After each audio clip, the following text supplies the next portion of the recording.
Awesome, awesome. Well, thank you again for taking the time out to be on this.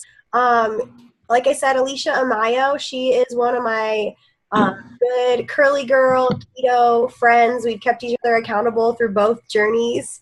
And so it just felt appropriate to kind of come together and help people get started on this journey. So we're going to kind of share with you several things, and we'll give you an outline of what tonight's going to look like.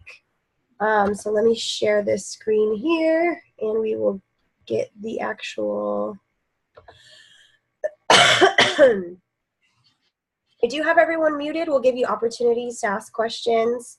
And definitely at the end, we'll have like a huge open Q&A as well. All right. All right. So what to expect in this webinar.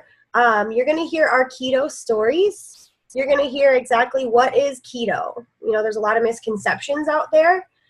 So that leads right into the common myths, misunderstandings, and most common mistakes people make in beginning. We're also going to talk how to do it, how to actually eat in the keto manner, and live the keto way of lifestyle. And then we're going to give you helpful and supportive keto products that we recommend. We're also going to talk at the end. We're going to kind of keep this open because I know we have a lot of people that are already doing keto on here. We're going to talk about recipe examples and just like a day in the life of keto way of eating. For example, I am in the same outfit I was in last night when I did my live Facebook video talking about this. I'm super busy, so this doesn't have to be some all extensive thing. I was planning on working out I didn't work out, so I'm not in sweaty crotch yoga right now. So oh my gosh. I'm trying to find you, Alicia. There you are. Cool. All right. So I guess I'll start. You want me to start with my story, Alicia, or do you want to start with yours? Sure, go ahead. Okay. So Alicia and I was introduced, maybe a little bit sooner to keto, just before Alicia, and I was a huge super hater. Like I was like, abso-freaking-lutely not, no way, no how. And I'm a big researcher. I don't go to Google MD because I don't trust just whatever anybody puts on the internet, because you get so many conflicting views. So I wanted clinical research. I wanted to know. I literally went on to the National Institute of Health and pulled all the clinical studies for keto and cholesterol and keto and diabetes and long-term effects of keto and like on and on and on. For 6 months, I just kept trying to dig up really bad information on it to pretty much throw it in the faces of people that were doing it. And not necessarily in a mean way, but to be like, listen, like you're in a bad position, what you're doing. And everything I found was so positive. All the ones that were done in the right way, all the research was just so amazing. We're going to get into the different benefits aside from just weight loss with keto. So the biggest thing for me was the Alzheimer's research was really amazing. And my great-grandmother has Alzheimer's. She's still alive and kicking, but she got it pretty early. My grandmother's already showing signs. My mom has memory issues. I was having brain fog. And so, okay, I'm sorry. Okay, take care of it, okay? Take care of it, okay? Thank you. Love you. I'm on work at home mom. I work full time, but then I work at home as well. So that happens quite frequently. So anyways, so yeah, I ended up doing it because of the Alzheimer's research specifically. The extra 15, 20 pounds off was just bonus for me, and been doing it for 6 months now. So we'll kind of get into more the nitty gritty in that. We really kind of like were pushed into it with like pretty much fighting tooth and nail because of our CEO, and I'll let Alicia explain that. Okay, so actually I want to say it was probably 2016 or so he was diagnosed with a cancer, and it turns out he actually had a rare blood cancer. And so I I believe that it wasn't affected by like his environment, but maybe genetics. So he battled cancer in 2016 and 2017, and his practitioner introduced him to the keto diet because it can starve out cancer cells. It can help with energy. It can help with mental clarity. And because of the treatment that he had during his cancer journey, he had the brain fog. He was tired. He was, lethargic from the medications and stuff. So he did not expect his journey that he was on. He did not expect to be introduced to keto. He didn't expect it at all. And it's just kind of crazy how sometimes we go through things and we don't understand why we go through them. But when we come out on the other side, it kind of makes so much sense why we went through. If he hadn't gone through what he went through, he wouldn't be able to help as many people as he's able to help now. I wouldn't know anything about it. Melissa wouldn't know anything about it. Well, maybe we would, but not in this sense, not where we would have so much passion. We would have like a way to help people with it. So besides starving out cancer cells, there's so many different benefits. Like I feel like as I've learned on my journey with this, there's so many people in my life where I'm like, have you heard of keto? You should look at keto. Here, read this, look at this, do this. Like, I feel like most people can benefit from eating this way, and just need to look into it. So that's kind of Mark's journey. He's good now. We got our CEO back. Yeah. So, he is very, very passionate about it. And obviously that exudes in us as well. But I think just trying it and really digging in helped. So we're just going to kind of show you our results. There's so many out there, guys. So many different results. My computer is frozen. I don't know why. There we go. Go ahead, Alicia. Talk to us about your journey so far. Okay, so I'll share mine. Okay, so I was introduced to keto probably back in September, October, for sure by November, but I think September, October, I was seeing people post on Facebook about, I cannot believe I can eat this way and I'm losing weight. And they're talking about eating bacon and heavy whipping cream and just all these kind of fats. And I'm just like, what? Like, seriously? No, that just does not make sense to me at all. And especially the bacon part, because I don't eat pork, I don't eat bacon, so I'm just like, I was totally turned off by it, I learned more about it around November and December, and by February, we were introduced to it in a way that was like the correct way of eating. So basically, keto is increasing your fats, and we'll go into more of that in a little bit. But I learned that it was good fats, and I'm like, okay, like I can look at this. Like if it's good fats, like that's different than like all this bacon every day. Like that's different. Like I'm more what's the word? Susceptible to listening to it. So anyway, I knew that I wanted to try it, but I knew that I couldn't start doing it until after the holidays. Because hey, apple pie, pumpkin pie, mashed potatoes. Come on, I couldn't do it till after the holidays. So I actually jumped on board February 7th is when I started my keto journey. And since then, I have lost 14 pounds on it. The first set of pictures here, with the red shirt, that was my son's birthday last year, and then this year. And I'm just like, whoa, that's crazy. Like, you can see results. And the picture with the little muffin top there, I took that picture on top February 16th, and then the bottom picture last week. So by eating this way, I'm seeing results, and I feel so good. Like, I have so much energy. I have no brain fog. Like, I didn't even realize I had brain fog until I had no brain fog. And there's a doctor that I know that said, you don't realize how bad you feel until you feel good. And I didn't understand that until I started feeling good. So that's my story, and I'm sticking to it.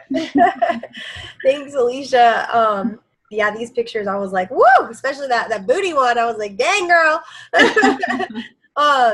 This is just, I just put through one of myself in there. A lot of you have already seen my journey so far. So this is exactly 6 months apart. But again, I started keto for the ancillary benefits, like for Alzheimer's and whatnot. I've lost probably about 15 pounds. My children are screaming. Okay, you can't talk to me. That's part of the deal. You gotta play nicely. Okay, stay away from her, okay? Oh my gosh, I grew up with sisters, and I can't imagine like what my mom went through. Okay, babe, come in here then. Sorry, just a second. Oh, children are good. I'm doing this. You got to be quiet, okay?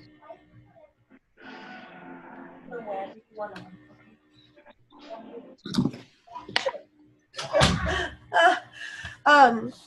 Anyways, yeah, I've lost about 15 pounds. My workout routine has been relatively the same as far as intensities. I always switch it up. And as far as like cardio versus weights, it's been the same for about 2.5 years. If you guys saw my year progress, you would be amazed. I have something called diastasis recti from 2 C-sections. So I'm just super stoked with my results. And guys, we could go on and on and on of men's results, women's results. I get a message daily of results from my clients personally, and like super excited messages, which is awesome. So if that's something you want to see at the end, we can kind of go into that. If you still need all that convincing, or just jump on Instagram and type in keto. Yeah, seriously. Like, it's crazy the results people have gotten with it. Yeah. So what exactly is keto? Keto is short for ketosis.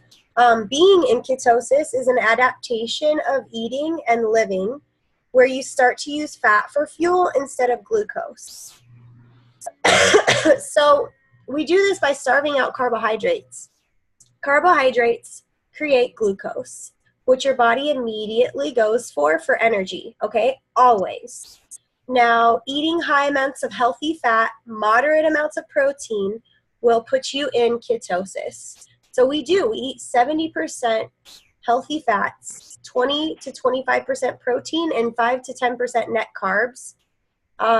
We can discuss, Alicia and I said, if people don't understand how this whole 70-20-10 thing here, these are macros. And macros are just a fancy word for percentage of fats, protein, and carbs. And we can talk about how to track your macros if you want to track.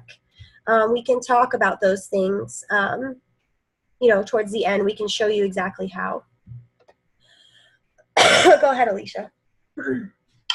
Okay. Let me move this out of the way. Okay, so as you can see, this list is pretty long. I think a lot of people kind of get started on this because like most people want to lose weight, or a lot of people want to lose weight. So they go into this thinking like, well, I can lose weight. Like, people are losing weight with this, I can lose weight. But what you have to understand is it does so much more than just help people lose weight. So the base or the root of most people's sicknesses and illnesses are inflammation. And when you're eating a keto adapted diet, a well-formulated keto adapted diet, it's going to reduce inflammation in your body. And when you reduce inflammation, you're going to help the processes of your body function the way that they're supposed to function. So keto can help people who are diabetic, people with thyroid problems, hypo. I've seen recently an amazing story of a woman who was up against infertility and was paying all sorts of money, or was about to pay all sorts of money for IVF, and she conceived naturally. Lots of people with PCOS, weight management, of course, skin, acne. We talked about the cancer, how it starves out the cancer cells. Something that's kind of crazy, when your body is using glucose as fuel, your pancreas has to produce so much insulin that eventually you become insulin resistant and your cells become crustated. So can you imagine, just think about that for a second.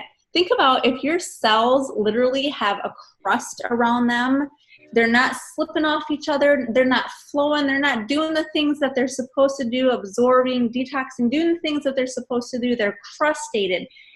Look at this list of stuff. This is what happens. So our cells are actually made up of 60% fat. So we have to feed our bodies with those good fats that it needs so that it produces or it works optimally. So the things that keto can help: epilepsy, depression, depression, views on that. In our society, people are so willing to take a pill to help with their depression when they don't realize that they're probably magnesium deficient and they need to up their fats. They need to go on a ketogenic, eat keto, and it will help like the hormones in their body produce the way that they're produced, so you don't have to deal with depression, arthritis, fibromyalgia. Just look at this list. It's just kind of all the things that it will help. It's pretty amazing. I think we really wanted to put this in here because I know we see a lot of people go, I have diabetes, I have a ulcer, I have blah, blah, blah. Yes, you should talk to your doctor, but I will tell you that this is only maybe 20% of doctors are just now getting on board. And a lot of that has to do with, guys, our medical, our colleges, our nutritional, health coaches. A lot of them are funded by large companies, large food companies that sell diet products. And so it's just now coming to the point where people are realizing this way of eating is really good. Two things I kind of wanted to point out, cancer patients. When we use glucose for energy as opposed to ketones, so ketone is a byproduct of you being fat adapted, you burning fat for fuel instead of glucose. So a good and bad cells can feed on glucose, but a cancer cell cannot feed on a ketone. Only a good cell can. So when they go to find cancer, they literally pump full of glucose to highlight that area because the cancer cells attack. Isn't that crazy? So this is really amazing stuff. And by all means, let me put this disclaimer in here. We're not claiming we can cure anything. Unfortunately, we can't, because that's just how our government works. The FDA would not allow us to say we can cure anything. But this is the different problems that keto has helped. And there's study upon study coming out on it over the past 5-10 years. They've been using keto for epilepsy for about 20 years successfully. The other thing was, I think I was going to be talking about the hormonal imbalances alone. That was a huge one for me. I'm going to say it because most people here that know me on this webinar know that I'm not like ashamed. I'm pretty open about like my body and stuff like that. But I had a libido issue. Like I wasn't in the mood. And so my husband is very pleased with this way of eating. But it just goes to like, it was depressing, right? And that leads to so many different things. And Alicia's really knowledgeable as far as like estrogen dominance. So if that's something you guys are concerned with, you can ask her some questions at the end. But the list really does go on.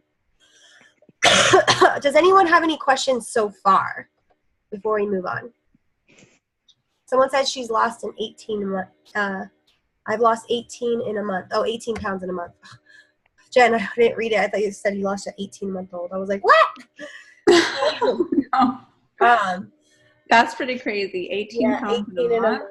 That's wow. Pretty awesome. Yeah. Anybody want to unmute or use the chat for a quick couple questions before we move on? 5, 4, 3, 2, 1. No? Okay, cool. All right, so common myths and misunderstandings. Keto is just like Atkins. I've had so many people tell me, oh, I did keto and it didn't work for me. Or I did keto and I gained weight. This is a really big mistake that I really wanted to dial in on. Atkins is high protein, low carb. Keto is high fat, moderate protein, little to no carbs for a reason. And that reason is that when you overeat in protein, that protein gets converted to glucose. What's the name of it? Glycogen stores. Yeah. So you can gain weight during using that way. Now, if you're producing glucose, you're not going to pull for fat for your energy source. Mm-hmm. Now, this makes you more hungry. This is why glucose-driven people tend to need to eat every couple of hours, or they get hangry. That really is a thing. It's because you can only hold so much glucose in your body, but you can hold a good, probably about, I think it's like 10 times amount of fat in your body at a time. And if you don't have that in the form of your diet, it pulls from your fat stores. We all have probably a good 20 to 40% fat on us. And so that is a very sustainable form of energy. It's a very satiating form of eating, meaning like you don't get hungry. So if you're producing glucose and eating the Atkins way, you're not doing keto. Okay, so just a heads up there. Go ahead, Alicia. Okay, so keto is bad for diabetics, hypo or hyperthyroidism, or cholesterol. Okay, so as far as diabetics are concerned, when you eat a bunch of carbs, you spike your insulin levels, and that's not good for diabetics. You shouldn't do that. So when I don't know how to explain this part that well. So I think diabetes is a insulin resistance, right? You have a problem with your insulin. Your body doesn't know. Basically, when you insulin is used to carry glucose throughout the body to give you that energy. And so when you're diabetic, you've been overproducing on glucose, creating this insulin resistance, and it's not working properly. So what we're able to do is to rebalance that out. And again, obviously, you can check and work with your doctor on this. Don't be afraid to get a second opinion on any of these. Mm-hmm. As far as cholesterol goes, hypo or hyperthyroidism, being too thin is not healthy either, okay? So you can be skinny and still not be healthy, and still benefit from a well-formulated ketogenic diet. Now, cholesterol-wise, initially people that have high cholesterol may find that their cholesterol levels will rise because the cholesterol is starting to release when you become keto adapted, but eventually it rebalances out and increases your good cholesterol levels, which is amazing. Now, isn't our brain mostly made of cholesterol and fats? So this is something that's really interesting about that is our brains are mostly fats and cholesterol. So we do have an epidemic of Alzheimer's. So Alzheimer's is crustated cells because they're not getting, first of all, your brain's fuel source is glucose. Okay, that's the easiest thing for it to use as fuel. So Alzheimer's is actually a type 3 diabetes. That's what they're calling it, a type 3 diabetes. So if you can get your brain to use ketones as its energy source, you're not going to have to deal with Alzheimer's. And well, I don't want to say, I can't say that, but I can say it's going to lift the brain fog. You're going to be giving your fatty brain, your brain the fats that it needs so that it works optimally. Yeah. So I thought that was really interesting. Yeah, that was a really amazing. Both Alicia and I have read a book by Maria Emmerich called, well, I'm in the process of reading it. She's read it all, I think. Called Keto Adapted. She's a very, very sought after nutritionist, runs a very successful business in helping people with all the problems we discussed previously. And it's pretty amazing because she talks about all the problems, how to solve them, how to supplement with them. She's very pro supplement, natural supplements for different things. And it's really amazing the information she gives on this. If you're a really geeky science type, I recommend it highly. If you don't have Audible, I can send you your first one free. I am subscribed to it, so I don't get one free. But but yeah, so we'll move on from that. A lot of people, especially diabetics, this is a really passionate one for me, so I'm taking it, Alicia. Saying I am like I can drink all the diet soda I want and Coke Zero, and I put Splenda in my coffee, and I go to Starbucks and get the sugar-free coffees and whatnot. It is a myth that on keto, clean keto, a well-formulated ketogenic diet, that you can drink diet sodas, diet meals, sugar substitutes. Those are not okay to drink, okay, guys? Those are not okay to drink and eat. And these ever, I don't care if you're keto or not, they create a higher insulin resistance than normal sugar does. So this hold that thought for 1 second, because like probably about 3 times today, shared by about 3 or 4 different people, there's an article going around talking about how Diet Coke is linked to Alzheimer's. What is Alzheimer's again? Type 3 diabetes. All right, go ahead. So I'm getting over the sinus infection. It's almost gone. So diet sodas, it's just because something is no carbs or low carbs. The first thing is, 1, it creates an insulin resistance. 2, it can lead to many digestive issues, predominantly something called leaky gut syndrome. There's a whole science reason behind this. I'm not going to explain it because most of y'all wouldn't care, or I would be blabbing all night. But I personally have experienced this problem in the past, and still balancing out from it. So things to stay away from: diet soda, Coke Zero, Splenda, anything with sucralose, aspartame, saccharin. Yogurts have them, light yogurts. Protein powders, many have them. Gums. Yep. I'm trying to think of what else. Some main offenders. Anything that says diet or light on it, usually. Or sugar-free. Sugar-free. Turn the label around. And people are giving this to their children. It also can affect the thyroid. It makes me sad. So stay away from those. Alicia's pretty passionate about this. There's dirty and clean keto, and I try to stay as clean as possible and limit my pork to about once a month. But I think this is a big reason why people kind of like nutritionists bash keto, is because people are like, bacon all day, bacon and cheese, and I'm losing weight. And so I'm going to let Alicia kind of reflect on this one. Okay, well, my reflection really is I grew up not eating pork. I grew up not eating certain meat, and I probably shouldn't go into why I don't eat pork, but I just don't eat pork. And so I think if you're going to cook the recipes that call for bacon, that you should at least maybe try turkey bacon.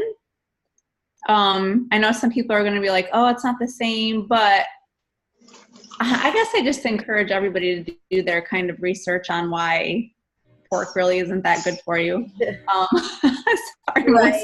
No, it's okay. I know you're very like passionate about that, and so you know what? That is the thing. You will lose weight still, eating bacon. But I think the important thing to remember is we want to stay away from trans fats. You can't go get like a deep fried burger with no bun. Like, hey, take my burger and just fry it up in whatever lard you have back there. It's you really want to try to keep it to grass-fed beefs, and organic meat sources, and like good saturated fats, or things like coconut oil over vegetable oil.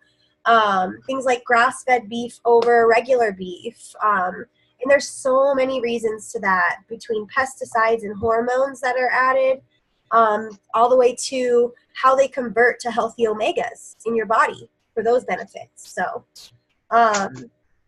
this is the funniest one to me. People are like, I'll say something about my keto journey or whatever, and someone will, with the power behind the keyboard, will go, you're going to rebound even worse after you quit. And first and foremost, what I really want to say back is, okay, go ahead and work out every day for 9 months and quit and tell me how your results stay. It is a lifestyle for me. It's such a sustainable lifestyle because the food is so good. It's so good. But yes, of course, eventually you're going back to using glucose. Your body's going to go back to those problems it had, right? So Go ahead. What do you want to say on that, Alicia? I was just going to say, think about, like, for me, like, if I go back to what I was doing before, like, I know that's what got me to that bad place in the first place. So why would I want to do that? Right. Like, why, like, so far today, I've lost 24 pounds in the last year. Like, I know my lifestyle before it was this way. And I know how I felt when I had that extra weight on me. Like, why would I want to quit? Yeah. You know? I will say I did start with keto saying I'm going to do 3 months on, 3 months off, 3 months on, 3 months off. But as I learned and kept researching, guys, this really is a lifestyle for me. And I go out and I like scream it from the rooftops, scream it from the mountains. I tell everyone. I don't care how crazy they think I am. But I go out also and people are like, wow, God, you look so good in those. 3 people at Sprouts today stopped me and told me I look so good in my leggings. And I was like, what? Like, that never happens. Like, random strangers, So, it's You're just like you do. Hey. I know. I was like, hey, thanks. I did this thing. Go ahead, Alicia. You can talk about the next one. Okay. So the fasting one, right? Mm-hmm. Okay. So a common thing that most people do when they get up in the morning, in which a lot of people are led to believe, is that when you wake up, the most important meal of the day is breakfast. That it's going to set your metabolism for the day. But we have something that goes along with keto. And should I talk about the intermittent fasting? Yeah, you can talk about it if you want. Okay. Yeah. Okay, so there's something that goes along with keto that actually helps your results and helps you get into ketosis and stay into ketosis. And it might seem a little overwhelming at first, but it's really not. You just have to be disciplined. So it's called intermittent fasting. And so basically what you do is you stop eating in the evening time, around 5 or 6 or so. And then throughout the night, you're fasting all the way until you break your fast with, the first calories you put in your body. Okay. So we naturally go into ketosis every single night. So we want to extend our ketosis further into the day by doing intermittent fasting. So a normal day for me, for example, is my kids are in sports, so it's a little bit hard to have dinner at like 5 or 5:30. So I kind of gauge it on the way my life is. But let's say that I stopped eating, like I had dinner at 5 o'clock. Okay, so intermittent fasting, it's good to go about 14 or 15 hours before you break your fast. So I could probably eat around, well, I don't know. I wouldn't eat yet because I also work out in the morning. And one thing that I learned that is really cool about working out in the morning before you eat or break your fast is you actually burn 300% more fat if you work out on an empty stomach. So you can have a big glass of water, or in our case, we can have like a cup of keto coffee and some ketones to keep us in ketosis. But it really kind of goes along with the whole thing, like not breaking your fast until you're kind of full into ketosis. And then when you do break your fast with something that's higher in fat, like the keto coffee, or something that I like to make is like a couple of fried eggs in grass-fed butter and avocado, and then I'll sprinkle like some avocado oil on it with some garlic salt, garlic powder, and salt or whatever, and that will break my fast. So I'm giving myself more fat to make those ketones to keep me going throughout the day, and I'm not going to be like super hungry or anything. Yeah. If you're doing keto right and you are fat adapted, guys, you're not going to be hungry. all the time like you were with when you're glucose adapted, because you can only have so much glucose at a time in your body. You can carry so much more fat. Now, I do a 16-8 fast, as I do it probably about 5 days a week. Some people don't fast at all, but if you are looking to lose weight, it will fall off very quickly that way. I do 16 hours off, 8 hours on. And sometimes, because I'm like, I don't know like how many of you guys know me, but I work a full-time job. I have my full-time home business. I have my children, and I have an on-call bartending job. And all of those have a rhyme or reason. Don't think I'm crazy. I know I'm crazy. But some days I'm going to bed at midnight, and some days I'm waking up at 4 a.m. So, it's just like most of the time I'm up at 6:37 and asleep at midnight, that sort of a thing.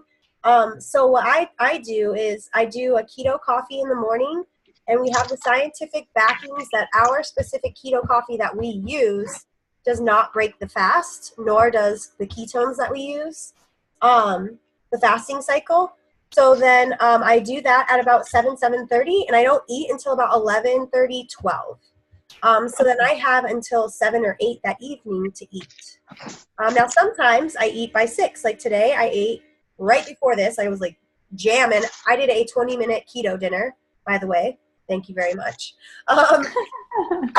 And so that's my last meal of the day.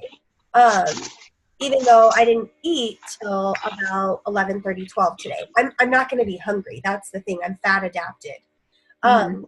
So this is just something we want to give you food for thought. Until you become fat adapted, you don't have to worry about intermittent fasting. If you, after the first week or two, still are hungry all the time, you're probably not using your fats to satiate you and maybe overeating in protein. So just keep an eye on that. All right, any questions so far? I'm going to check the chat before we move on to the next. I'll count to 5. If there's no questions, you can unmute yourself or use the chat.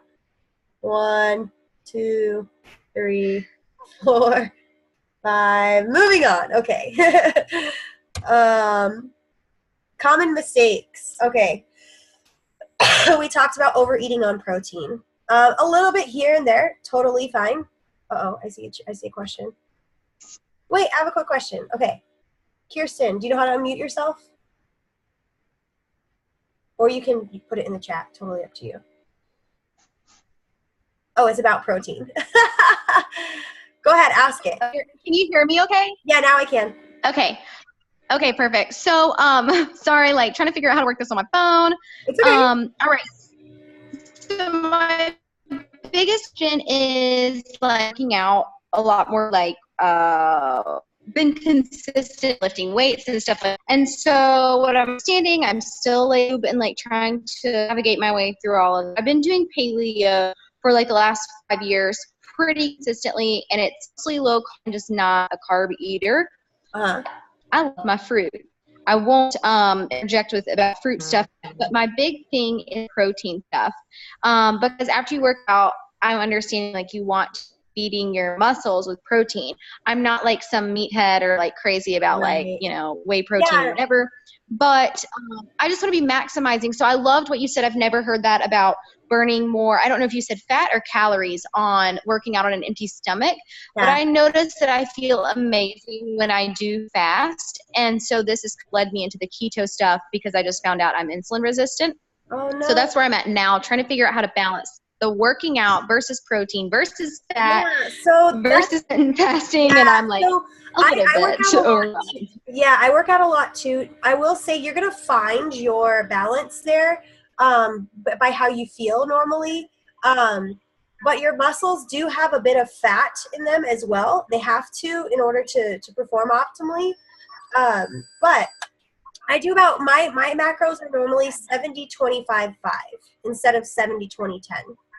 So just a heads up on that. Okay. But even if you're like, I think that's a really big common misconception, unless you're like legit, like max out repping every like exercise you do, a good like 15 to 20 grams of protein will be fine for you because you're really going to produce glucose for the rest of it and have it be excreted pretty quickly. I've been for years been telling people using post-protein shakes, like they're like, I'm not losing, I take this like 50-gram protein shake after my workout every day and it's so amazing, but I'm still not losing. And I'm like, you don't need 50 grams of protein after, they're doing 2 scoops, and you just don't really need that. Yeah, and you'll feel it. I'm totally on the same page. Yeah. I'm totally on the same page. I've been aiming for like 15 to 20 because I'm not a very big person anyway. Yeah. And I have not like my workouts really down really well yet. So that's been my only thing. But so far I love intermittent fasting, and I've wanted to look into keto for a while. So to hear that they kind of work synergistically is exciting. Yes. Awesome. Okay, so that kind of covers overeating on protein. At least make sure there's no more questions before we move on. No, okay. So like we said, overeating on your protein. Hold on just a second. I'll let Alicia cover it while I deal with my children for a sec. Okay, so moving on from protein, you want me to go to the electrolyte? Okay. All right, so electrolyte deficiencies. So one thing that I learned, like when I first started keto, I was working out and I would notice that I would kind of bend over and stand up and I would feel lightheaded. And I'm kind of like, okay, what's going on here? Well, I learned that I was dehydrated, that my electrolytes weren't balanced in my body. And that's mostly because of like a potassium deficiency. So taking potassium or something that has potassium in it is important, as well as magnesium. So we have something that, we offer personally that we take that has electrolytes in it. Plus, I would make my own electrolyte drink every single day. So one thing that you have to make sure when you're doing keto is that you up your electrolyte electrolyte uptake. There was something else. Yeah, the one thing, because I just listened to this in Keto Adapted, actually, like on the way home. Initially, remember guys, toxins live in fat. And now that you're burning fat for fuel, you're releasing a lot of toxins, okay? Mm-hmm. And magnesium is really, really known for attaching itself to toxins to be removed from your body more effectively, I should say. I shouldn't say pretty quickly. I'm not going to make any promises. I personally never had any sort of like keto flu or detox side effects. But I've always been really high in my electrolytes because of the powder that we use. So we'll talk about that. I wonder if that's why I didn't have keto flu either, because I've been taking that stuff for almost. I really think that has a big thing to do with it. But I also will say the more toxins you have, the worse off you may initially have it. And that's okay. It's like being a drug addict, guys, okay? You're so addicted to carbs and sugar, and your body is so used to having these toxins in it that it's become a drug for it. That is your happy. That is your norm. And so now that it's releasing it, it's like a drug addict that's trying to get off of these drugs. They start getting hot sweats and they start feeling nauseous and they shaky and they can't sleep. It's a withdrawal. And that just goes to show that food can be just as much of a drug as regular drugs can be. Okay?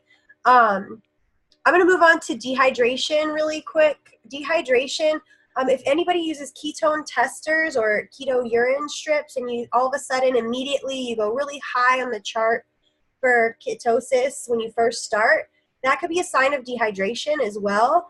Like I said, I have this sinus infection, and all of a sudden, like the second I got it, when I couldn't, like I literally was like sleeping all day, I couldn't eat, drink, whatever. By the way, I ran out of my powder supplement, magnesium, and my minerals, and lo and behold, I got sick. Minerals actually boost your T cells to help fight off viruses. So anyways, I digress. But I peed on a stick and I'm like, whoa, baby, I'm in like high ketosis. And I'm like, no, just kidding. You're dehydrated. You haven't drinking any water all day long. So, make sure to stay, hydrated for sure. Alicia talked about eating when you're not hungry. You don't have to eat if you're not hungry, okay? There's been days when I first started, after maybe like the 5th day, where I ate 800 calories, and I was like, I don't want to eat, but I know I should eat. And you don't have to eat, because you're fat adapted, and your body is okay with burning the fat from your body for fuel, okay? Consuming aspartame, sucralose, saccharin, we discussed that pretty in depth already. Cheat days. Do you want to go over cheat days, or you want me to? No, okay, so cheat days, guys, it could take you days to get back in.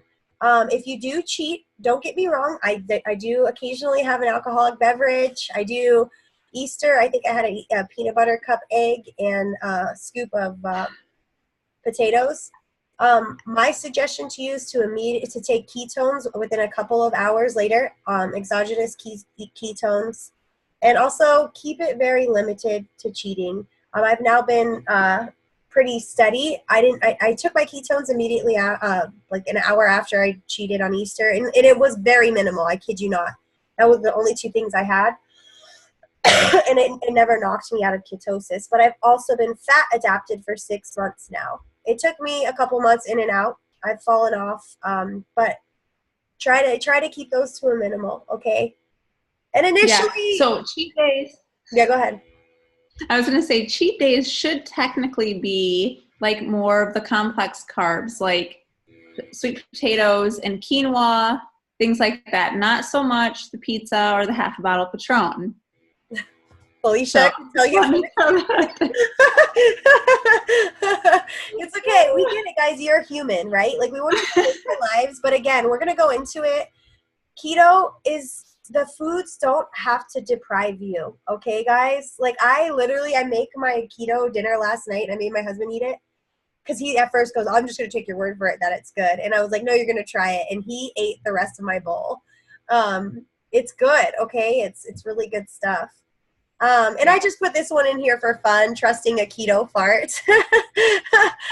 We eat a lot of MCT oil, high fats, and keto is very, very,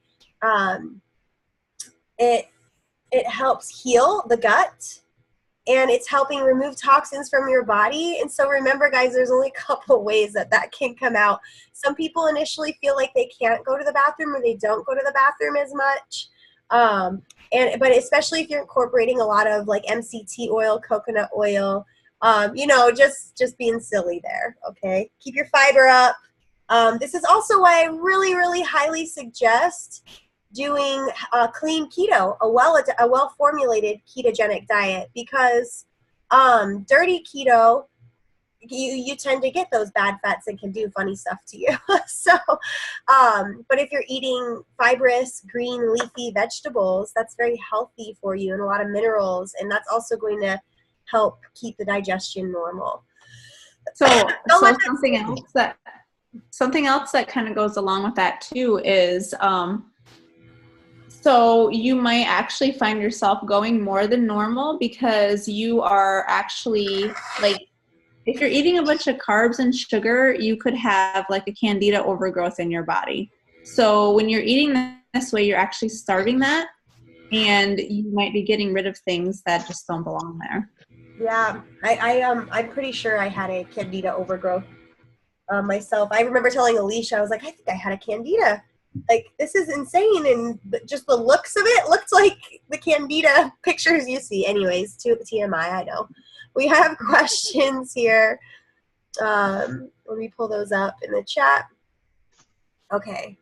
Someone said, okay, we talked about protein. Is there a way to test your levels so you're getting enough or too much? Or is it just based on how you feel? You can test your levels of your level of ketones that you're producing. Now, keto is more about what you don't eat than what you do. Like, you can't just eat a bunch of fat to get in ketosis. And a lot of the times people are eating high fats and high carbs, and that's just a recipe for disaster. So also high protein, right? So it's about what you don't eat, no carbs, moderate protein, more than just like, well, I'm going to feed myself with fat all day, so I'm doing keto. You know what I mean? I'm going to eat French fries for lunch, but I'm going to have a fat bomb tonight. That's not keto. Okay, so you can test there's urinary strips you can get that you can test. There's also a blood machine, like a blood test machine that you can use. I've seen them for sale on Amazon. Those are more accurate, I will tell you that. I use the urine strips more of as like a gauge. Like the other day I thought I maybe overate on protein because I'm not tracking macros. I only track my macros when I feel like I'm off. In the beginning, I tracked my macros too, because I was like, what? I didn't know like what had good fats in it. Like you don't realize a whole egg is like the perfect keto meal. It's like 70% fats, 20%, 20 to 25% protein. So I didn't know how to adjust my meals, and now I know like, oh, I can have pecans added to that, and I'm in my macro range. Like I have it off the bat. But what I just use them as like a tester to see like kind of where I'm at. Or maybe I go out on a date night and have a few cocktails with my husband and kind of want to see where I'm at to see if maybe I should take some ketones or stretch my fasting or something like that. But yes, the blood machines are more accurate, and you're not like giving a pint of blood daily. Like you can just test it like a little prick. I didn't have the keto flu either, Vanessa said, who also uses the green powder that we're going to be talking about. Susan didn't have the keto flu either. She also uses the green powder we talked about. So on the test strips, how high is good? Do you have any strips by you, Alicia, or should I run and get some to show them? They're in the bathroom. I don't have them by me. I have some right here at the bathroom. Okay. I'll go grab them. Hold on.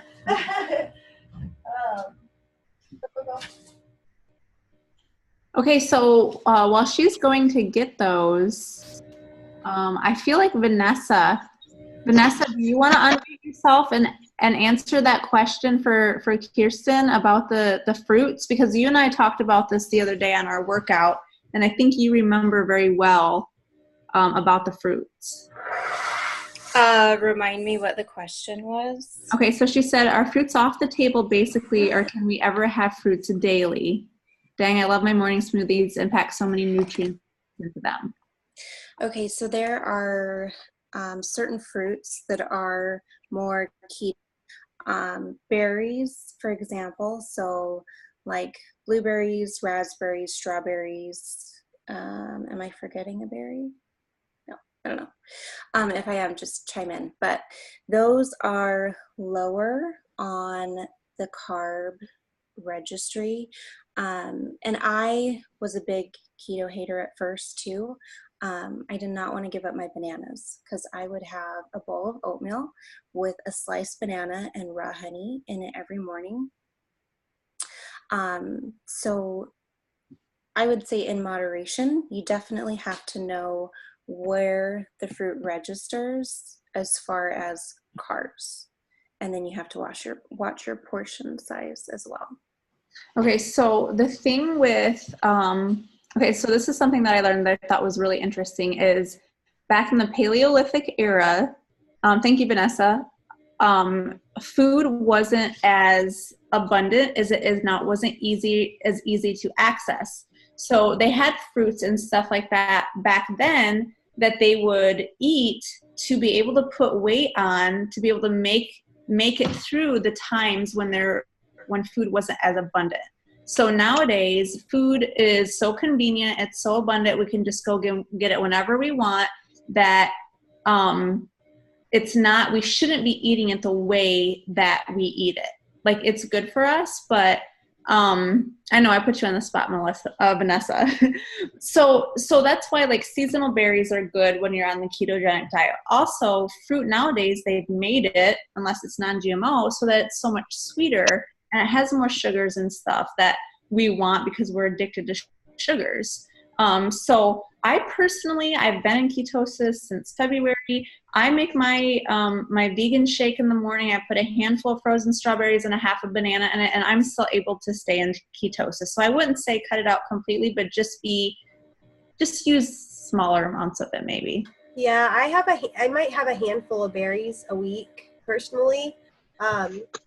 And I do make like a key lime mousse, things like that. But yeah, so you just have to be careful with it. I am going to answer the test strip one as well. But again, those sugars do convert to glucose in your body. So you can play with it and see. I will say personally, like I was a fruit addict. Oh my gosh. And that's probably why I was having such a bad bloat, because I could just eat that all day long. I've found with becoming fat adapted and my ketogenic style is that I actually don't crave it all that much anymore. And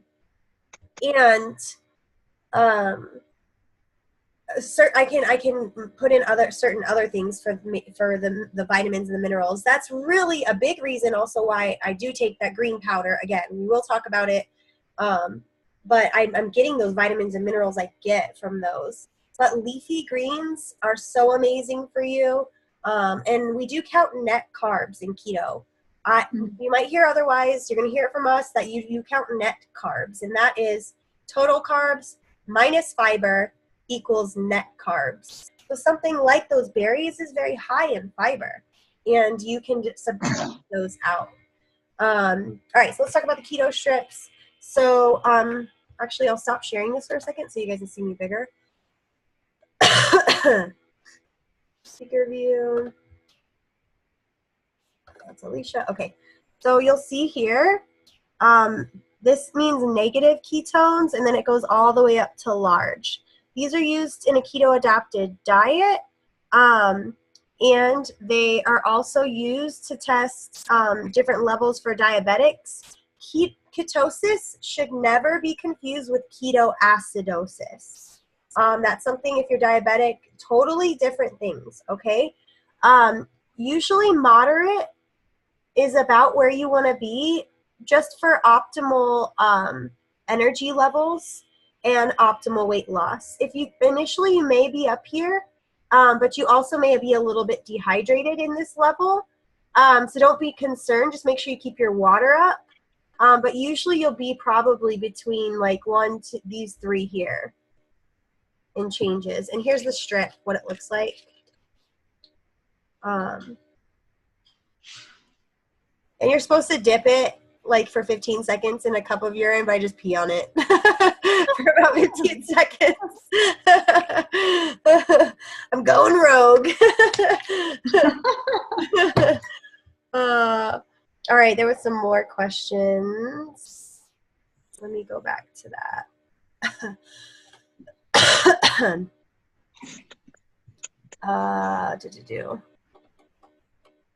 Okay, so we talked about,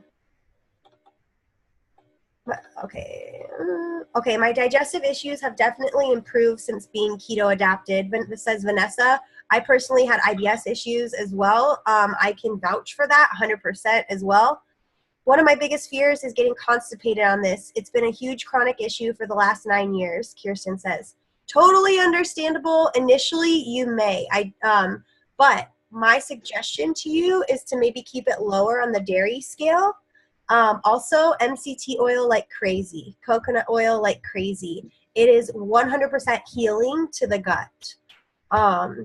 Probiotics, yeah. It's actually, I always kind of sometimes make fun that MCT oils like Drano for your guts because it really just gets all the bad stuff out of there. So we have a couple products with MCT oil in it too. We could talk about that with you. Jessica says, sorry, that was in reference to the electrolytes, not the ketone. Oh, okay. I guess I didn't understand your question then, Jessica. Oh, test your levels of electrolytes. So when you work out and sweat, you get rid of electrolytes? I just come my room and finish. Okay, you guys can have a treat when I'm done, okay? No, Daddy's gonna get okay. So you will lose those. Electrolytes are really important to refresh after you like sweat. Or especially when you're losing weight and toxins and stuff like that, it helps kind of heal. So I don't think there's maybe like an overdue. I don't think you can overdo it. What do you think, Alicia? No, I don't think you can overdo it. And I think it's like really based on how you feel. Like if you feel Like you're not dizzy, like you're not weak. If you just feel good, then you're getting enough electrolytes. Yeah, pink Himalayan salt, guys, has 80 trace minerals that everybody needs in their body. Or you could do Celtic sea salt as well. Those are two you could pick from. So you can actually Alicia makes a really good electrolyte drink with that. All right, so let me go on. There was a few more questions. Vanessa, okay, yeah, Vanessa and Kirsten could talk because Vanessa had really bad constipation issues her whole life too. So, fruits we talked about. If you test blood levels, optimal ketones are at 3.0.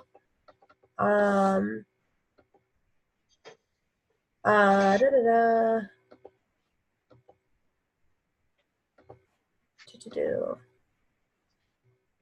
Victoria says this diet will probably be really good for me because I'm allergic to most fruits.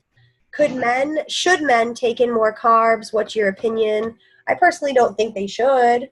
I'm sure they probably could do a little bit more. I will say that we do an adaptation for pregnant women and breastfeeding women that has a little bit higher of a carb intake. That's an allowable carb intake, I should say. If you think about it, guys, breastfeeding babies are ketogenic. They live on milk fat. Okay, so it's not a scary thing. You can talk to your doctor again if you want, but don't be afraid to get a second opinion on being keto while breastfeeding or blah blah blah. Can you take more carbs if you're working out? I don't think you should because you don't want to be producing glucose for that energy. You want to use fat for that energy. You also get a better workout because again, fat is a much more sustainable energy. Okay.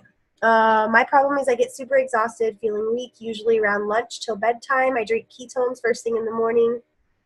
Okay, sounds like you're not fat adapted yet. So you may either be overeating on your protein or eating too many carbs, okay? So you can't just drink ketones and keto coffee expect to become fat adapted. It definitely helps much faster. But if you're eating poorly, even once or twice a week, you're not ever you're recycling back to glucose. You know what I'm saying? So, all right, let's continue on and stop the questions for now. All right, so how do we do keto?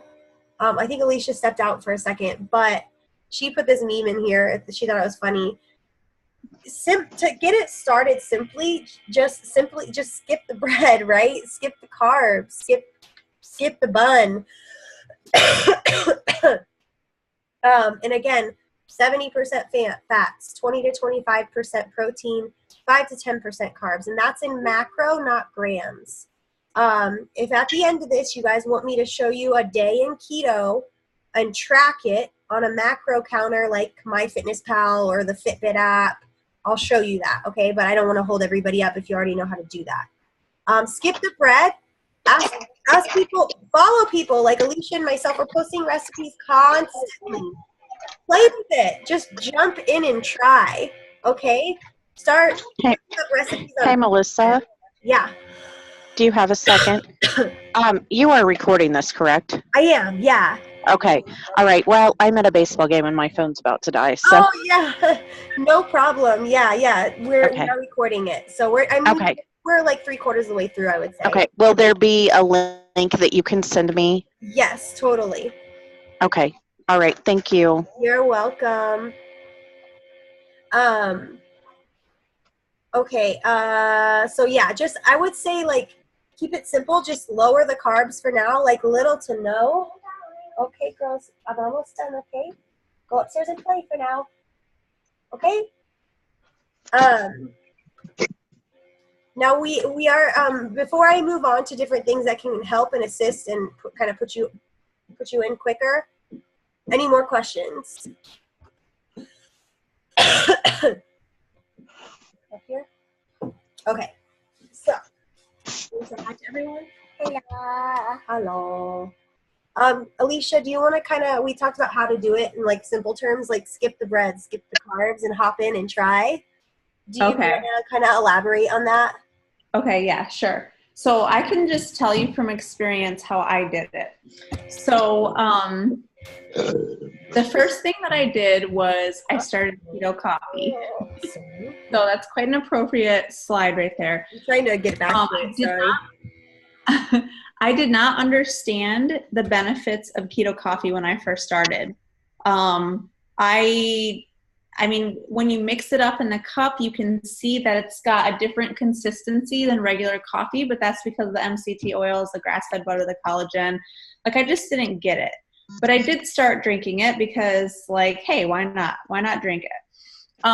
So I actually started by just, like, cutting out bread. So if I went to Jersey Mike's, which is a restaurant around here, and I got a chicken Philly, I just got a fork and I ate the inside of it out instead of eating the bread. So I think it's just really as simple as, just being conscious of what you know is carbs, which is mostly like processed food.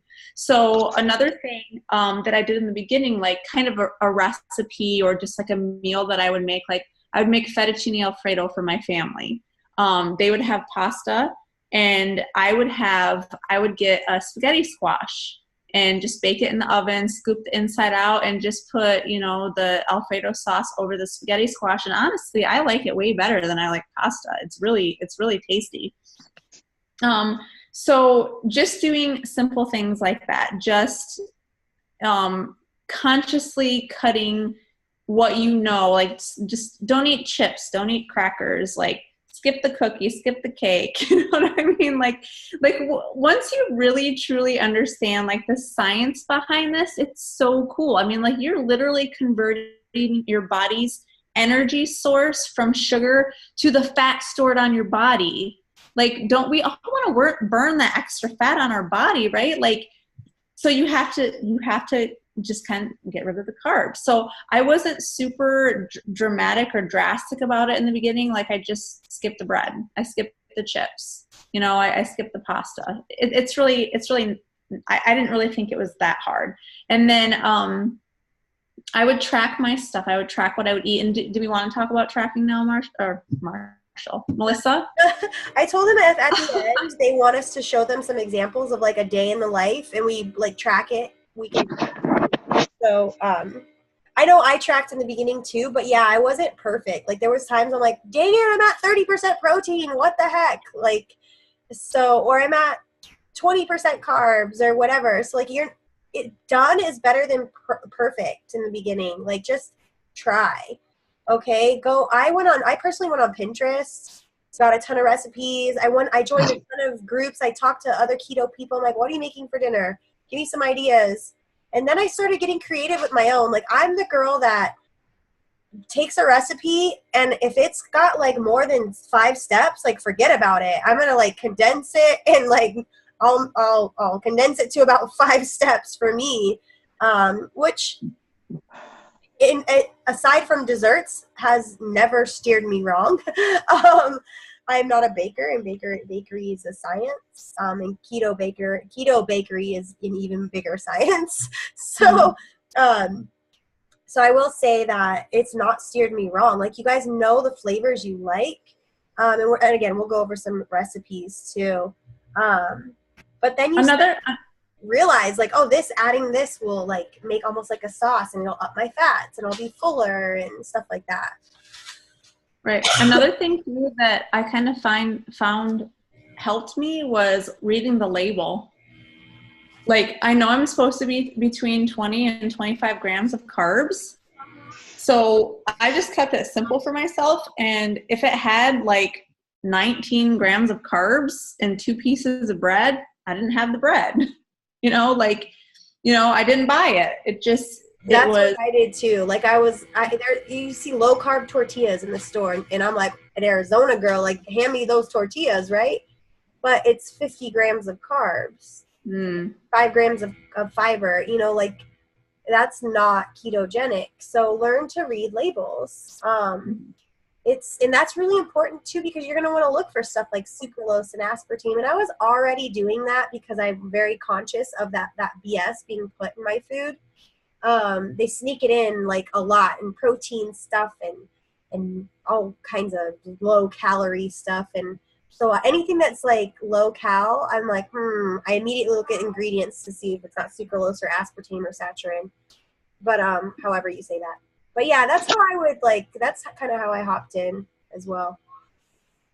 So let's talk about the different products. If you've made it with us this far, in the I want you to in the chat. Just if you want a free keto coffee and you are not like on our team, you could just say free keto coffee and we'll draw a winner. I appreciate you staying this long. We're super passionate about this and can get lengthy and wordy. I know. We just want you to understand it completely. I was thinking that too. I'm like, man, we're going for a while here, but it's so much good information, I feel like, and I just can't help but talk about it. Yeah, I agree 100%. So yeah, in the chat, just put free keto coffee. And my team, I'm probably going to do a contest for anyone who sends the recording out and gets some people to pay attention to it. All right, so keto coffee. This does not break the fast. My favorite one, it's non-GMO. Another favorite, it's on the go. It's keto friendly and it's soy free. So couple more benefits to this, especially that is being non-GMO. Coffee and wine and grapes. Coffee and grapes are the top things that are sprayed with pesticide. And I work for a wine company too that has a lot of organic wines, so I feel very blessed in that. But biodynamic too, which is pretty awesome. Anyways, super geeky. But coffee beans are usually really sprayed with pesticides. So I don't know who keeps drawing on my screen, but it keeps happening. Anyway, so this is non-GMO, so you don't have to worry about the pesticides. Pesticides can mess with your hormones and, again, create an estrogen dominance, which, by the way, alcohol in high amounts blocks testosterone. Girls, you need to get out for this. Can you close the door? I gotta talk to them. It's a secret. It's a secret about Daddy. I'll tell you later. Go, go, go. Close the door. Close the door, okay? Okay. Men that drink a lot, when they drink a lot, sometimes they cannot perform, right? And we call it whiskey dip. So that's actually an estrogen belly, an estrogen dominance. It's because their testosterone's not going, okay? Yep, man boobs too. Yes, and man boobs too is an estrogen dominance. And so pesticides you want to be careful with, and alcohol. So this keto coffee normally you can make your own bulletproof coffee. It's our version of bulletproof coffee. Bulletproof coffee is very, very hard to not break the fast because a lot of people add heavy whipping cream, they add a ton of fats to the point where the calories are so high it breaks the fast. This is 100 calories, I believe. Oh, I got a bag right here. Hold on. Yeah, calories. 80 calories are from fat. And those fats come from MCT oil, medium chain triglycerides, which metabolize to convert fat to fuel in the process of ketosis. It helps you do that more effectively, more efficiently. It helps boost and sustain your energy output, sharpening your mental focus and enhancing your mood. And it helps heal the intestinal tract. Grass-fed butter. Some people, I like this question in keto groups. Is grass-fed butter really all that tastier than regular? It's not about the taste. It's not about what it is. It's what it does for you. It's a high quality. It is tastier though. Yeah, it is tasty. High quality fats fill you up and they kill your cravings and help satisfy your hunger. And then they increase ketone production in the process of ketosis. Grass-fed butter, grass-fed beef, organic sources also convert to a healthier omega in your body, which is brain food, okay? Brain food. Collagen. It has collagen already in there, which helps build and restore your body's vital protein. Essential for building muscles, right? So this is a really good thing for people that work out too. Supports the building of lean muscle mass so you burn more calories and fat for fuel. 1 pound of fat burns 1 pound of muscle burns 50 times as many calories as 1 pound of fat. Okay, so that's really important. Now, you can make your own. Chances are you may have something that is going to break the fast. You're welcome to make your own. I will tell you it takes like 5 to 10 minutes. This, I literally open up, pour it into hot water, add some chocolate greens or some cocoa powder. This morning, my newest thing is putting cinnamon and stevia and a touch of vanilla, and it tastes like almost like a zesty chai. I don't know. It's really good. So it's very on the go, and it's cost effective too, because now I don't have to go out and buy MCT oil and buy collagen and buy grass-fed butter and buy the coffee. So it's all in there together. And I will tell you, Vanessa, really quick, can you give your testimonial on doing homemade versus this keto coffee? Sorry for putting you on the spot again. Yes. So, can you hear me?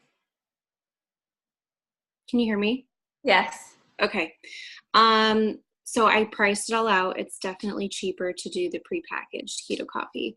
But personally, I made my own bulletproof coffee for a few months. And I switched over to our keto coffee, and the amount of energy difference that I noticed with the prepackaged coffee was insane. So the energy and then the mental clarity. And I just feel fuller longer. So I don't know if it's the amounts. I don't know. I just know that the prepackaged one, definitely I noticed a difference, and it was right away. Awesome. Thank you. I get all geeky with this stuff, but we also have a non-caffeinated option for people that can't do caffeine, won't do caffeine, don't want the caffeine, and that's totally fine. Alicia, you want to elaborate on this? Well, I personally like the creamer over the coffee, personally. The only difference is between the keto creamer and the keto coffee is the coffee has coffee in it, and then the creamer actually has a non-dairy cream in it. So it's got all the same things: the MCT oil, the grass-fed butter, collagen, the Himalayan pink sea salt. But the creamer is just a little bit creamier, I guess you could say, and you can use your own coffee in it. So I actually, I have my little Keurig, and I buy organic coffee because I'm aware of the pesticides and the estrogen dominance. And to touch on that a little bit, which I found something that was really interesting, is we have our estrogen and our progesterone. And if we have a high estrogen, we have a low progesterone. Or if we have a high progesterone, we have a low estrogen. So these two always are doing one of these, and we want them to be balanced. So some of the things that we're exposed to can create an estrogen dominance, and it is the pesticides that Melissa was talking about. So you do want to make sure that you are trying to avoid as much pesticides as you can in wine and coffee and plastic bottles and water bottles and stuff like that. So I personally like the creamer. You can also add the creamer to different kind of foods if you want to, your cream cheese and your celery sticks or fat bombs or whatever. I made cheesecake with it. I made whipped cream. I've added it to homemade keto whipped cream. Oh my God, it's so good. I add it to my protein shake. We have a shake we'll talk about. And it ups my fats in there, and that's dinner sometimes when I pick up a bartending shift at the golf course. Right. And I love it. So some people actually are caffeine sensitive, and they can't do the coffee. So you can still get the benefits of the coffee through the creamer. And I actually have a really awesome fat shrinking drink that I make, and I put the keto creamer. It's a cold drink. You use ice in it and everything. So if you want that recipe, I can share it with, you can private message me or whatever. I can send you the recipe. Yeah, will you maybe put it in the chat while we're talking? That would be awesome. If you can. Okay, let me see if I can. Yes. Okay, if not, whatever. Yeah, just message her. One thing I didn't mention also with the creamer and the coffee, it does have added pink Himalayan salt in it. So sometimes I wonder too if maybe that's why I didn't get the keto flu, is because it already has a good amount of minerals and electrolytes in it, which is cool, right? So again, like just another additional benefit to that. We have exogenous ketones as well. So this is our Keto Go. And Alicia, you explained the difference to me yesterday. You said that it was the amino acids Right. that were particularly different between our Keto Go and our ketones. So Alicia really likes to use this as a post-workout because of the amino acids, which I think is pretty smart. It can be used as a pre-workout. And I really like to compare it to like a healthy 5-hour energy drink. There is no carbs in it. There's no sugar. It is very sweet to me. I do add it to about 24 to 32 ounces of water, and I chug a lug. Now, it's a liquid blend of proprietary BHB complex and keto adapting amino acids. So it gives you energy, helps you focus, helps you maintain the edge at any time. So like maybe if you overate on protein, if you're high in lactic acid from a workout, or if you maybe had a cheat day the night before, it's a good thing to take to put you kind of immediately back in. This is also really good in helping to prevent keto flu as well. This one's citrus. This is our ketones, lemon. I was like craving these today before this webinar. I ran out and I was like, oh my God, I really want my ketones, my lemon. Not that I was like hurting or anything, but it tastes like lemonade. And it was really delicious. It's a powder. There's 15 servings in there. So if you wanted to use it every day, you could either do a half scoop or get two sets of it. Benefits of using exogenous ketones is you're going to have a more balanced ketosis throughout the day. As you eat, your ketones level go up and down throughout the day, which this is going to actually keep it at a more level playing field. Also, if you've been fat adapted for a while, it kind of gives you the extra edge. It's also great for athletic performance as well, especially with those amino acids in it. Anything you wanted to add to those two, Alicia? No. No? Okay. Mm-hmm. And then our shake. So our shake is a plant-based shake. And the one thing I see with protein shakes, we kind of touched on this earlier, was they're very, very high in protein. This is only 15 grams of clean plant-based protein. It is non-GMO, it's soy-free, it's dairy-free against soy, especially in a non-fermented version. It has estrogen receptors, so again, making you estrogen dominant. So this is soy-free, non-GMO, dairy-free, vegan, no artificial colors, flavors, sweeteners, no antibiotics or growth hormones, gluten-free, only 100 calories, 5 grams of carbs, but it's high in fiber. So the net carbs, so I have an empty bag up here. I can get the net carbs for you. Alicia's going to go grab one and see. So this is what I take this in almond milk with a scoop of the milk creamer, and it's like a satiating dinner if I'm like in a huge rush and didn't meal plan or something. So it's five carbs and 1 fiber. And how many? 1 fiber. Okay, so it's 4 grams of four net carbs, which isn't bad for like a meal sort of a situation.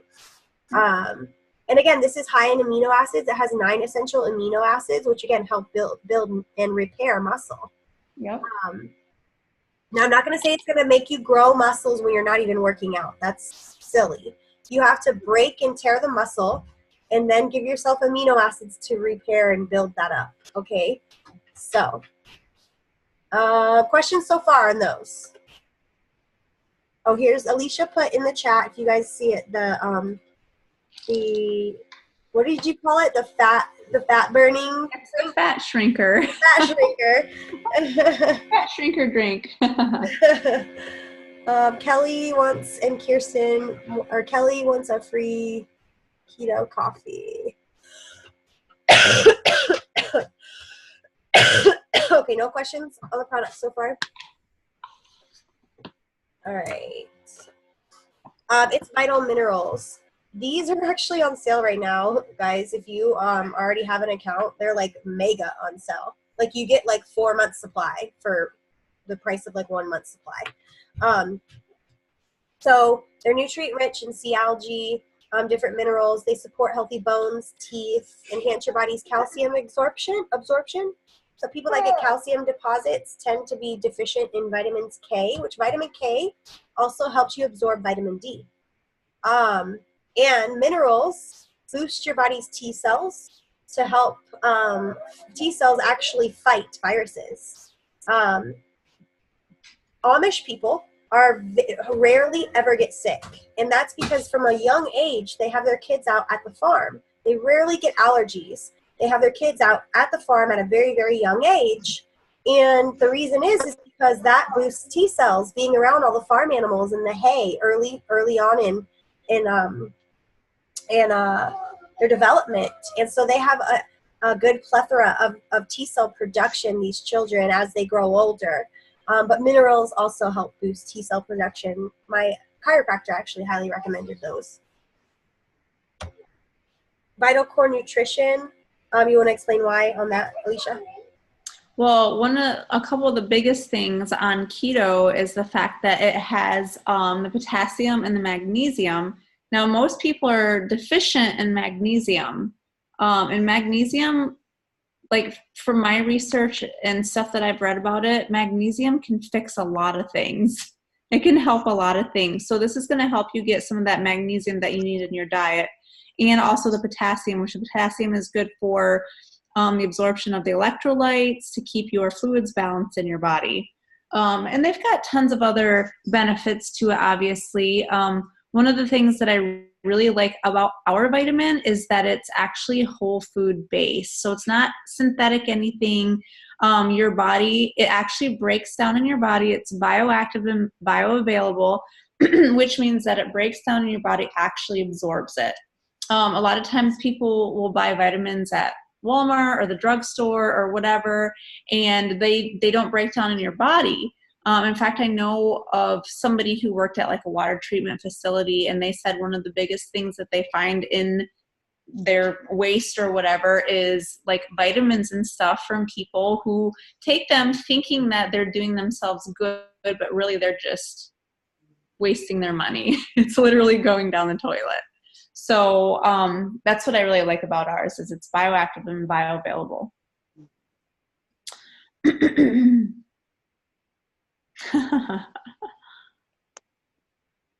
I'm sorry. They're fighting over who's going to bring me water. Oh, that's cute. Hashtag girls mom. Anyways, yeah, no, I take, so the recommended is 3 a day on this. I actually take 2 because I do use other things. So I don't want people to get overwhelmed and thinking, oh, you have to get all this stuff.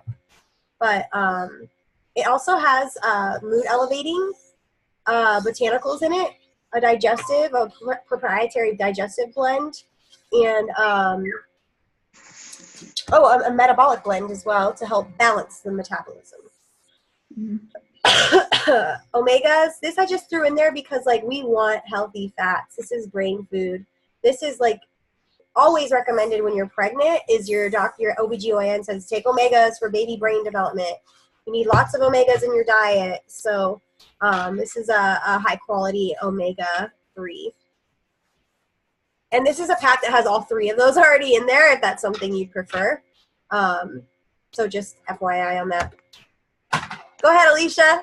This is all you. Oh, new you. Okay, yes. I do have a pretty cool testimony about the new you. So when I first started my keto journey, there was a few nights there where I wasn't getting sleep.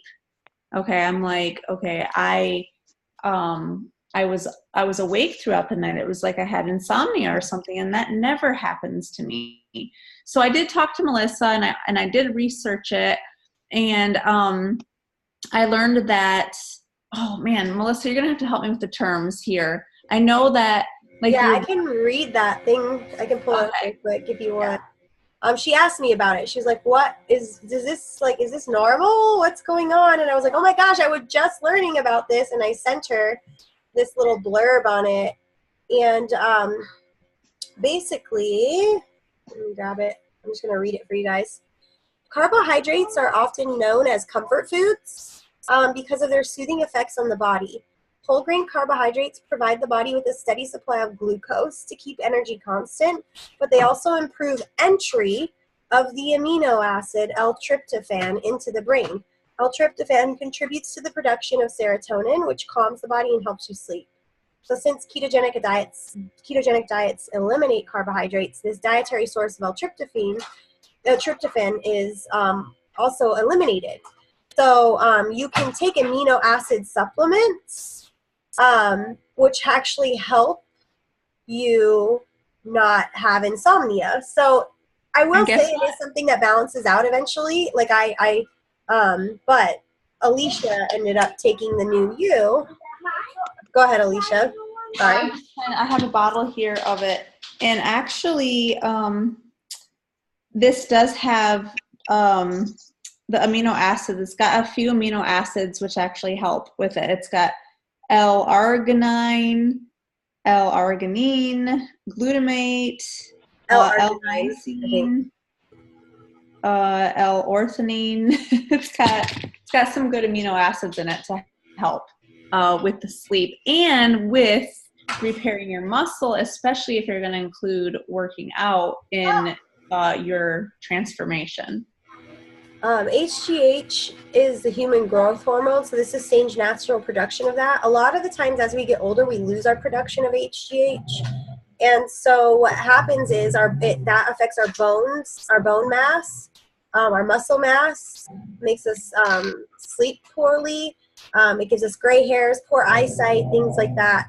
And so what people do is they then start doctors will prescribe HGH like injections or straight HGH. And then altogether the body stops making it. So my favorite thing about this one in particular is that it naturally stimulates your production to be regulated.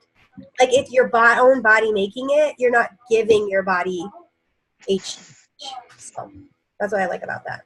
Yep. And it's got so many more things. Like we told you about the book that we read, Keto Adapted by Maria Emmerich. And there's like, if you look at the ingredients, there's like the L-glutamine, the GABA, which is the gamma amino.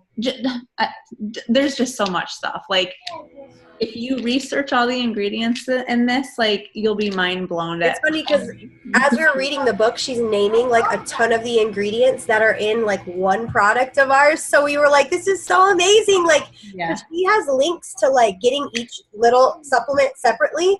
And we were like, God, people would go broke like trying to get each and every individual one. And the reason why we do have to supplement, guys, again, these are compressed whole foods. So you're not taking a medication. You're not just putting a Band-Aid over an open wound and treating a symptom that hurts. You're actually going to the root cause of things, right? So, and that's exactly what keto does. Now, the reason why we have to supplement a lot is really our soils have become nutrient deficient over the years. And with the addition of pesticides to things and mass farming and the practices, it's just they become nutrient deficient. So this is the way we do things. So, and again, you don't have to take it just to educate and inform you. You guys want to hear some recipes and questions? You have any questions? And then we'll talk about different recipes that we have. I saw chat blew up a little bit. I love New You and Confianza at bedtime. Cool. All right. So I'll just like go over a few like hey girls, you need to be quiet, please. Girls. A few, actually maybe I'll share on my Facebook like a few things. I'll share my phone screen. And Alicia can go over some things too. My dinner tonight, just for example, I'll give you a day in the life of me. So I woke up, I had my keto coffee, I added hot water, dumped the pack, cinnamon, stevia, mix out the door. Took me about 30 seconds to make it. And I literally drank it on the way to dropping my daughter off to school. Ran around, did my thing. I didn't realize it, but I wasn't going to be able to make it home for lunch, or like it was a weird day. It was so weird. But so I was basically on the go. Well, one of my appointments was right next to a Sprouts, so I went into Sprouts for lunch. I bought hard-boiled eggs and prosciutto, it was an organic nitrate-free prosciutto, and an unsweet tea, an organic unsweet tea. And that's what my lunch was. I had the hard-boiled eggs, the prosciutto, and that. And I was so full. Oh, my God. It was 3 total eggs.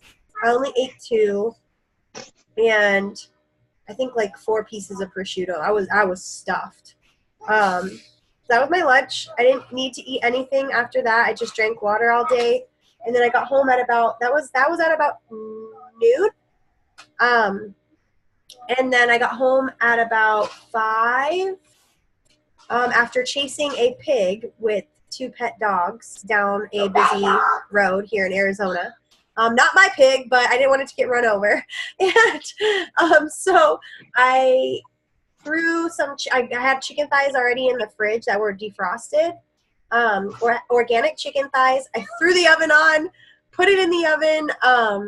I have a local organic olive mill nearby. It's the Queen Creek olive mill. Oh my God, the oil is amazing. Like, it's so, so good. So I put a little bit of that over it, garlic powder, pink Himalayan salt, threw it in the oven, and then about 5-10 minutes later, I had sliced up cauliflower while I was doing that, drizzled some avocado oil over that, pink Himalayan salt and pepper, threw that in the oven, and that was my dinner. Oh, I topped the chicken thighs with pieces of mozzarella from Costco, the buffalo mozzarella, like the Italian version style. I have a basil plant in my window. It's very easy to grow basil in your window. I kill everything. So I'm like so excited. This has lasted like 6 weeks. And so maybe 2 months. I don't know.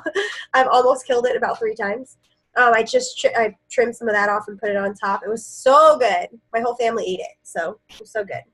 That was the day in the life of me, and I won't need to eat. I'm still full. That was at 5. It was at 6.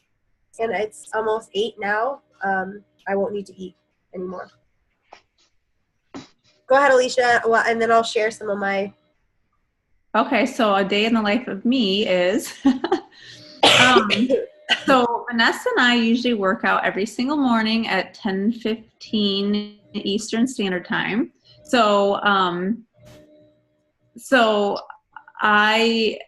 we worked out, and then after we worked out, I had a cup of keto coffee, took my shower, and there's a restaurant here called Big Kahuna's, and they have they have poke bowls, and I don't know if you're familiar with poke bowls, but it's like a deconstructed sushi, and so I was just really craving that. So basically, like, mine was like a spring mix of vegetables, and then it was topped with like a spicy tuna and yellowtail, and then it had like some seaweed, some seaweed in it, and some cucumbers, and just a bunch of other veggies.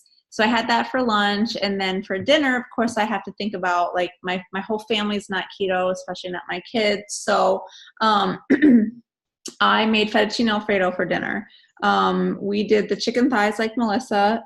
Chicken thighs have more fat on them, and they're tastier, if you ask me. So we did blackened chicken thighs, and blackened it in grass-fed butter. I made homemade Alfredo sauce, and then for them, they had just regular pasta. But I got a spaghetti squash, cut it in half, baked it in the oven, and then scooped out the squash. So I just had the chicken with some Alfredo sauce and spaghetti squash. So that was my dinner, and it was completely delicious, and I'm satisfied, and I don't plan on eating until probably noon tomorrow. Yeah, same here. I want to interject really quick. Like, you don't have to be this master cook to be keto. Yeah. Like, my Alfredo sauce, because I made the similar last night. I did zoodles instead of spaghetti squash, because I like the green better. Zoodles have a little bit less sugar and carbs than spaghetti squash, just so you guys know. So anyways, I made that, and my Alfredo sauce was I cooked the chicken in coconut oil and that olive oil I was telling you about, like the mixture, and it made like, I have this liquid coconut oil and it made like a frothiness to it when I was sauteing it. So then I literally just dumped some cream cheese over with some garlic powder and pink peak Himalayan, and that made an Alfredo. Like, it was so good. It tasted just like Alfredo sauce. And like, I didn't have to do this, like, I don't know, like, I don't even know how you make normal Alfredo. That, to me, like, I would tell everyone it's Alfredo if I entertained people. Like, I would be like, this is my secret recipe, Alfredo. Like, so, like, my dinners are like 20, 30 minutes. If it takes longer to make that, like, it better be like a meal that's going to feed me for 5 days. So, you don't have to be like, have a ton of time and whatnot. Here, I'll share just a few of the things I made before we get to those questions.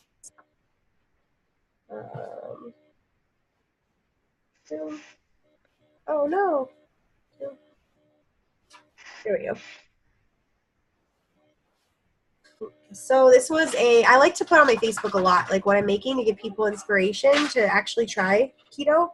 I made a ketogenic pancake, eggs, coconut flour, and cream cheese. But you can just make it with eggs and cream cheese too, by the way. I just wanted a little bit more fluffiness to mine. This is like a go meal at Chick-fil-A. I got 8 grilled chicken nuggets and a side salad with avocado ranch. I make keto. Oh. You like those? I like that one when I had chocolate. When you had chocolate all over your face. Yeah. That was a Easter hangover. This is Sydney with an Easter hangover. But I made keto nachos with this stuff. Sliced cauliflower real thin. Baked that for a little bit till it was about soft. Topped it with cheese. Melted the cheese and added everything else on top. It's so good, guys. Oh my god, it's so good. This was my keto key lime mousse for Easter I made while everyone was eating cakes and candy. I ate this. Mama. And it had that keto creamer in it too. Oh, my husband's calling. Decline. I made these for Easter too. Oh, no, I made it for a barbecue the day before. My sister had a birthday party and barbecue. So I brought this, cheese, and meats for me. I brought enough for everybody, but this is a really easy meal. Let's see if I have any more. Oh, I went to an Italian restaurant, my favorite Italian restaurant, and I was like, I can't have the noodles. And I said, instead of the noodles, can I have vegetables? And so I got chicken scarpariello with a side of veg. And it's in like a butter sauce. Oh my god, it's so good. If there's any more tacos, you just do either with a bib lettuce. So it's like a lettuce wrap. Violet, shush. We'll let her outside, please. And go let Violet. Yeah, ready, set, go. Or you can make cheese taco shells too. So that's just several ideas. This was like a on-the-go thing. I took leftovers from work and I just took those things for my dinner. So on and so forth. Whole Foods, made a salad. Wow, that was really fast. So, like, you guys don't have to have a ton of time, okay? I see there's questions, so let's get to those. Hold on, girls. Almost done, okay? Gallery view. Questions.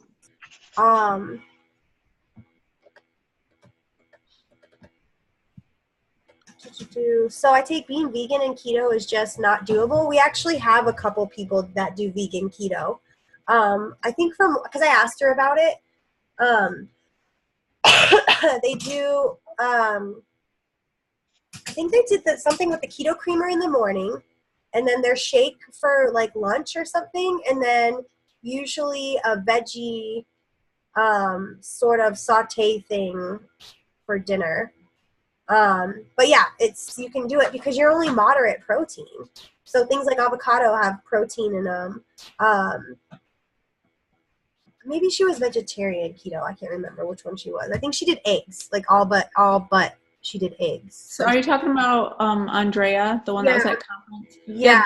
They were dairy free. They weren't vegan. They were just dairy. Oh, okay. I did see one in a group though on one of our team members that does vegan too. But I think she does eggs. Aside from everything else, she doesn't do dairy. She doesn't do meat. She does eggs though, and no dairy. So yeah, that can be done. Really, I love paleo, but I've just had less desire for meat and animal products lately.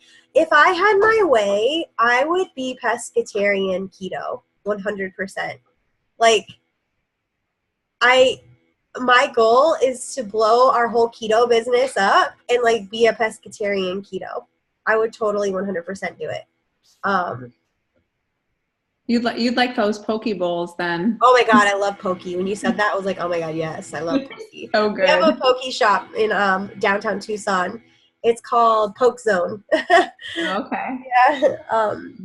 But yeah, a lot of people do dairy free. I'm not all giddy on trying to do vegan, but definitely trying to cut dairy. Can be done. Yep. I think you should just, I listen, I have a girl that was doing paleo for a long time.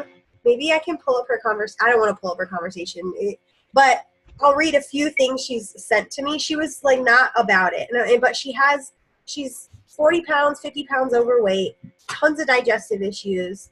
And she, the other day, messaged me. She's like, why did I think I could not do this diet? Like, it's falling off of me. I love the food. And like, I just feel great. It was really awesome. I was so excited for her.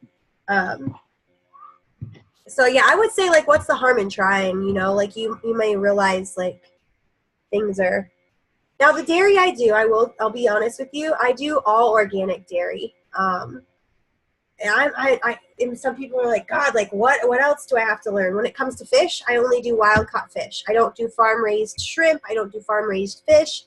I don't do any of that. Like, there's all reasons behind that. And so, if you guys want to know on that, you know, just ask. But, you know, I've researched a lot. No, Kayla doesn't do keto. She does eat eggs, though. Yeah, but there was another girl that does keto that only eats eggs but is vegan. I lost 45 pounds on paleo, but I'm low-key freaking out about my pre-diabetes. That concerns me with that. It sounds like you are getting that crustated cell from maybe not having the fats that you should have or being glucose adapted. So, I mean, really, Kirsten, I would really encourage it. Mom, this soap smells really good. Yeah. Any other questions before we call it a night, guys? Do you think that this would be helpful to maybe do like once every 2-3 weeks to invite other people to learn? Injured by Gardasil vaccine. Oh no! Oh my gosh. Oh, no, I'm so glad I didn't end up getting that. Oh, yeah. Sorry to hear that. Yeah, very sorry to hear that. Yeah, you need to detox that crap out of your body. Yeah, 100%. Yeah. Well, I'm going to stop the recording there.